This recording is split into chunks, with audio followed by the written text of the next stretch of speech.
Welcome to another amazing episode of Media Monsters. Rawr, rawr. It's your first time here. We're glad you're here. My name's Danny Galvez. And I'm Jeremy Streifels. Just two dudes coursing our way through the media empires that we're building right now. And I'm sure you are too, especially if you're in business and infusing.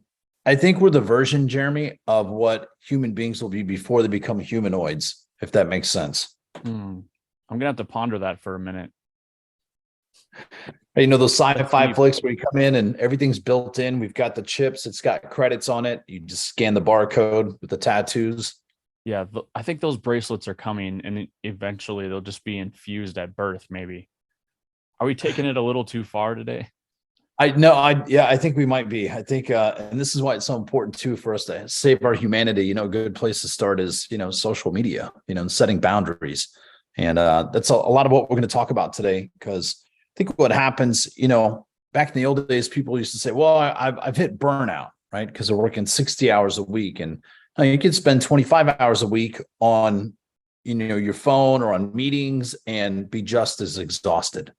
And actually probably be more exhausted doing that as opposed to actually getting up, grabbing a shovel and going to a work site, because that at least powers you as a human being. But this right here, these magical devices, these computers, they zap a lot of our time and our attention and our energy. So we're going to talk about that today, some of our pet peeves. So why don't you kick off like one of the first pet peeves?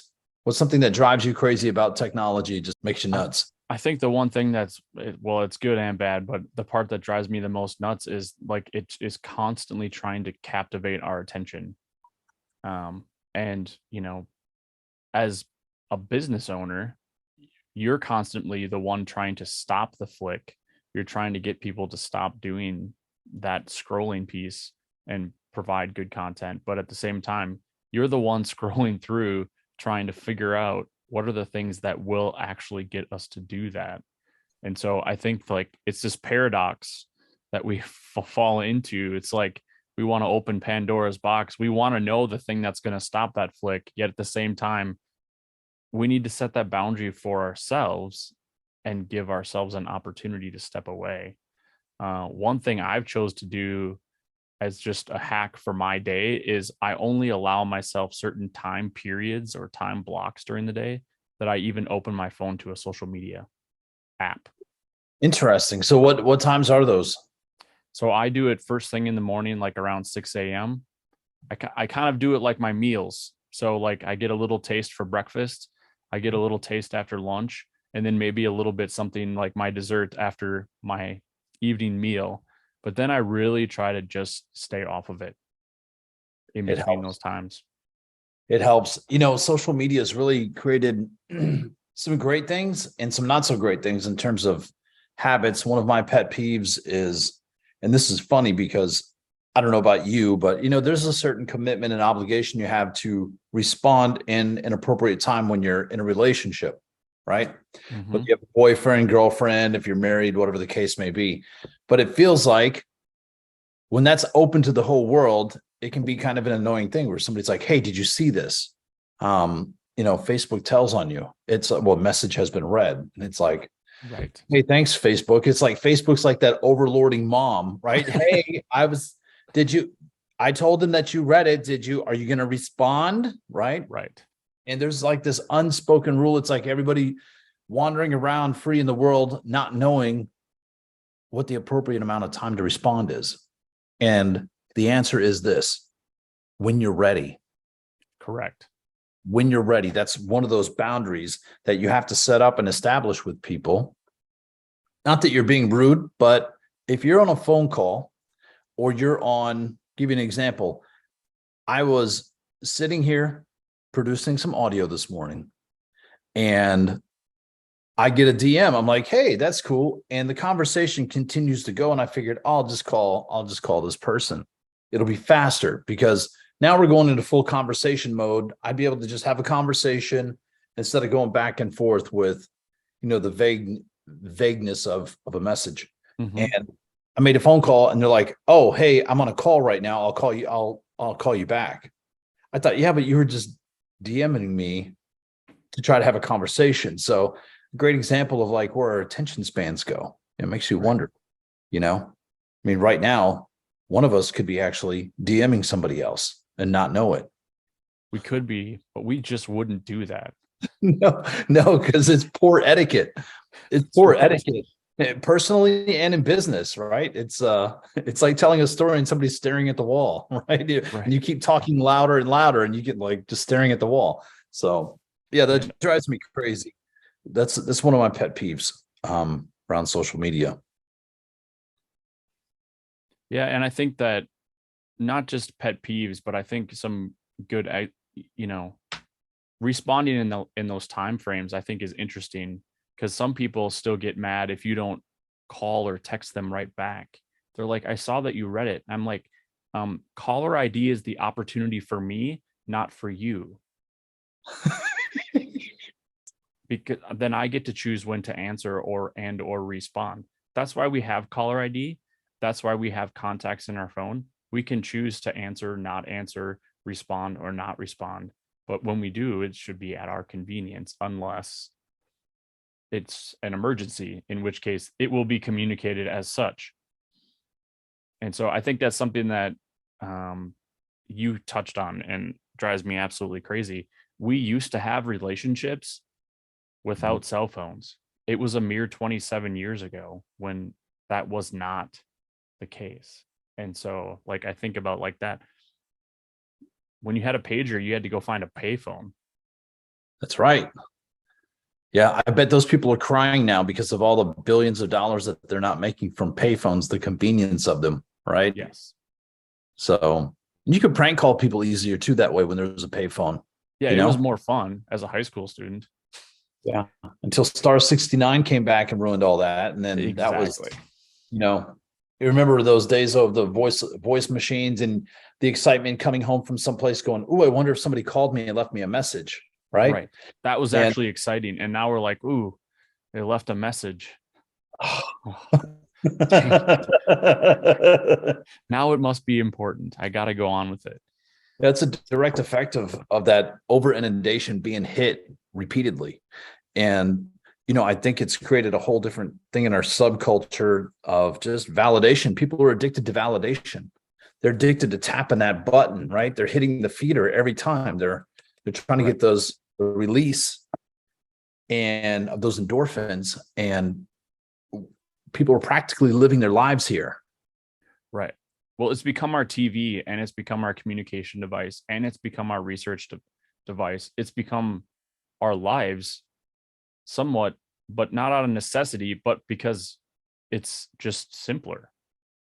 Yeah, it really is. I mean, you've got the world in your hand. I had a friend hit me up going, "Hey, what about this?" We all have that one friend that's like, "So, what about that? And how does that happen?" I'm like, "Hey, go get your phone real quick and pull it out." Okay.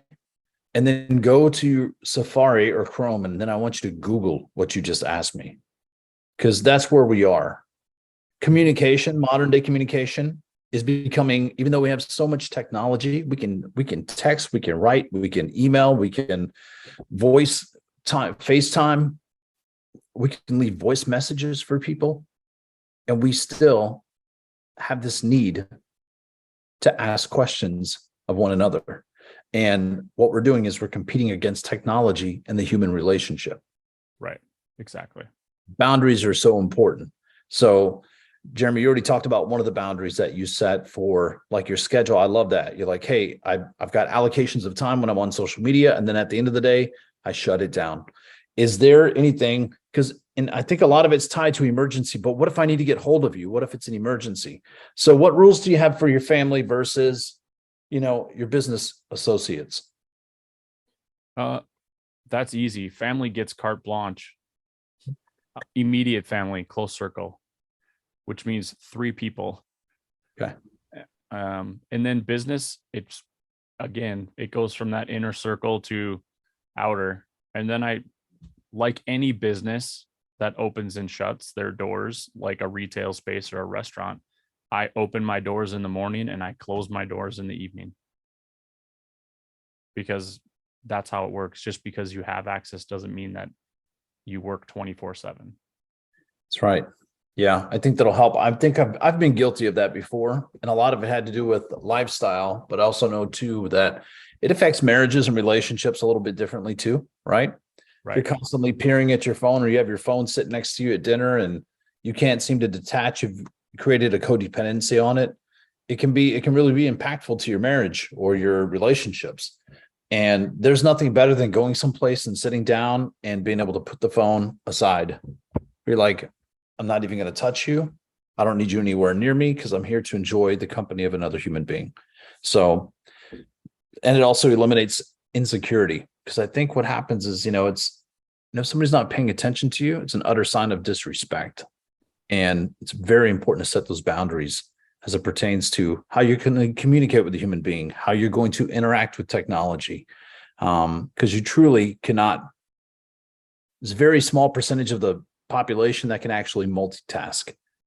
And when I say small, I mean worldwide, maybe 4% of the Maybe. population. And technically your brain can't do more than one thing at a time. So you're never really actually multitasking, contrary to some popular belief. Right. But we make rules like family dinners, or if we're out to in public or at a meal sort of situation, phones just stay in pockets. Like that's time to actually converse. Nothing drives me more nuts than seeing five people sit around a table at a restaurant and all of them are on their phones. I always wonder if they're texting each other. They have to be, because what else would you be doing with five other people at a table? Why would you not just be conversing with each other? I guess I'm vintage and old school, like communication to another human being is more important than whatever might be going on your Facebook feed or whatever. So you have something interesting that you've talked about before when it comes to that Facebook feed. Mhm. Maybe you could talk a little bit about that tool that you use to kind of slow the roll a little bit of what's coming up on there. Yeah. So if you go to Google, go and hit News Feed Eradicator, and there's a Chrome extension. You can put that in there, and basically it gets rid of the news feed for you. So you only see the people that you're friends with or people that you want to see stuff from. So it's really fantastic. And one thing I will tell you though is if you're looking at ads or you're doing research, you're looking at technology or softwares or anything like that, any pages that you follow or subscribe to, obviously you're going to get hit with those, but for the most part, you're not going to see all of the junk from random people that you might be friends with. And again, like the more friends you're connected with, you're going to see about 4% of Mm-hmm. of the people that you're actually friends with, which is not really huge, but it can be a lot of people and it can be overwhelming. So Newsfeed Eradicator, it's a Chrome extension that you can add to your devices and to your desktop, makes life a lot easier. So when I go in, I only see messages, or not messages, but I see posts from people that I'm friends with that I like. And that's it. It's been a game changer. It really has been. So It's really helpful. I know the one thing, I play a game and it's, I don't know about the green phones, or what I call green phones, or the Android phones, but I know on iPhones or Apple devices, they have something called screen time, and it literally sends me like a weekly update. I think it comes on Sunday evenings that says your average screen time use was X amount of hours and minutes per day. Uh, to me, it's like this little game that I play every week to find out like how can I how can I manage that? And I'll be very transparent. My average is about 4 hours per day okay, see, that that's I'm good. using screen time on my phone. That's fantastic. I'm glad you brought that up because I was looking at mine and I've been making a real concerted effort. And this ties back into, I don't want to call it a bad habit. I know it was something that allowed me to become known for. And I used to take selfies. I'd go to networking events and take selfies of everybody that I met. And a lot of it was like tied into the excitement, but also nobody was doing it. And it's like, well, I need social media content. I can go back and harvest a picture from 2 years ago where I took a selfie with someone and I can repurpose that content. But I can tell you lately, probably in the last year, I've really dialed that in a little bit. I mean, quite a bit. And my screen time, I think on average, I was up until probably about 2 months ago, I was probably averaging about 19 hours a day in screen time. Mm-hmm. And right now I'm looking at it. It says daily average is 11 hours and 23 minutes. That's impressive. Yeah. And it wasn't like I'm going to stop being on my phone so much. I got exhausted. And the other thing, I started focusing on other things. And as a result, I become more productive. I'm down 50% from last week alone. So it hasn't been consistent, right? But Right. it's one of those things I've been working toward. I would love to have 3 hours a week that I'm on my phone doing this stuff. And that's a lot of what we're doing here at Media Monsters. We're trying to find better ways to still be media dominators and monsters, be impactful human beings, but also be effective business leaders and business owners. And just be stellar in helping our clients and helping our employees and contractors and helping our communities. But we can't do it when we're living on the phone 19 hours a day. And really, you don't have to. So we're trying to find those solutions that are going to make your life a lot easier. Right. And I think using real tangible, like pull up that phone app and look at it and look at your actual usage. And the nice part about it is the screen time. It will actually break it down by percentage of how much you used a specific app. So sometimes maybe it's not like I want to decrease my overall time, but maybe it's I want to change the balance of what that percentage looks like. Maybe it's more messaging and phone calling human beings than scrolling through Facebook and Instagram. So like Right. it doesn't mean that you shouldn't be on there 19 hours. That seems obnoxious because I don't even know that I'm up for 19 hours in a typical day. However, it does happen. But if I was up for 20 hours and 19 of it was showing screen time usage, that's something you want to think about. But when we talk about boundaries and having good thought processes and being productive human beings and running efficient, good, solid, intentional businesses, I think you kind of have to keep some of these things in the back of your brain. And sometimes we all just need a reminder. So my Sunday evening reminder of the screen time app popping up is like, oh yeah, I did a pretty good job this week. Some weeks it's less, some weeks it creeps up, but those are typically weeks where you're traveling or you're on your road or you're at a networking event for 4 days and you're all about, okay, let me hit you up on here, let me hit you up on here, but you're connecting. So you're having a real world conversation, which is creating that next step connection as well. And looking at that too, I think about that. Of all the connections that have been made, I looked at my Facebook feed. I'm like, man, I got 991 people that I'm connected to. Guess how many of them I talk to a week on average? 20. Not even. And it might be I might be a part of the conversation in Messenger, right? Mm-hmm. But actual people, like I had more phone conversations just today than I had the last week. I had more in-person interactions just in the last 2 days than I had all week long. And, one of the approaches, especially as it pertains to networking events this year, I want to get their phone numbers. I want to get their email addresses and I want to find out when their birthdays are. And a lot of it has to do with that personal touch. One of the things that I always promote and talk about is going analog when it comes to sending handwritten cards out to people. People like to get things in the mail. It's really exciting. Cards are medium, Danny. It's still a media. Yeah, it is a Print media, but yeah, it is. Yeah, it's old fashioned. It's not like I'm chiseling something out of a stone or anything like a tab, like, well, back in the year, 1998, but I think it's something that's completely opposite of what we have. Everybody's got the quick, hey, tap me here and bam, bam, bam, bam. There's my Kevin Hart impersonation. Yeah. Right. And then you got to go in here and got to do the thing and bam, bam, bam, bam, bam. Right. Okay. Pop. Slow down. Take a breath. Enjoy the air. Have a conversation. Listen. Practice active listening. Ask questions that they can't go to their phone and get answered. Right. That's right. That's when it's not a pet peeve. It's like, hey, your phone's nowhere to be found. Okay, great. I'm going to ask you a question because I'm curious and I don't know the answer and I can't go to Google right now to do it. But getting back to those old fashioned, kind of like you're talking about, just going back and doing things the old fashioned way, that's going to grab a lot more attention these days because of the fact that a majority of people are not living their lives or using technology that way. So, right. We do have some tools though to help you. Jeremy, I think that was a very good one. Like the screen time app is, I mean, it's part of every iPhone. I'm sure Android's got some version of it. I don't have an Android, but not saying anything bad about them, but I'm sure they have something that kind of gives you an idea of how much time you're spending on social media. So one of the tools that we have been using, especially for business, we just started using it. It's called meetedgar.com.